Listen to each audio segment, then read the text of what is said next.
Mempersiapkan siswanya untuk bisa langsung bekerja, SMK Negeri 1 Palembang menggandeng salah satu perusahaan swasta besar di tanah air, membuka kelas khusus pusat keunggulan bagi siswa yang duduk di bangku kelas 10 dan 11 dengan jumlah sebanyak 80 orang dan telah menjalani proses seleksi.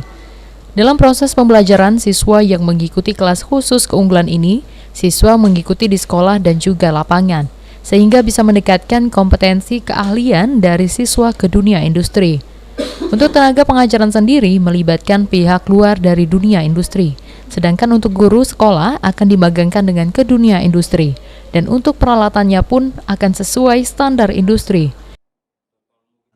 Kurikulum paradigma baru ini dengan tujuan adalah anak-anak setelah selesai dari pendidikan, karena dia sepanjang tahun dia melakukan kerja lapangan, seminggu di sekolah, seminggu di industri, otomatis anak-anak sudah mengenal pekerjaan apa yang harus dia lakukan setelah nanti dia tamat. Sehingga pada intinya sekolah ini mendekatkan kompetensi keahliannya kepada industri.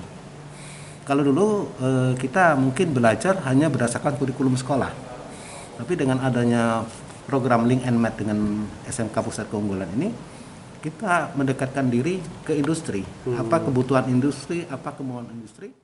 Di Sumsel sendiri ada 13 SMK yang menerapkan kelas khusus keunggulan, dan di Palembang ada 4 SMK yang menerapkannya.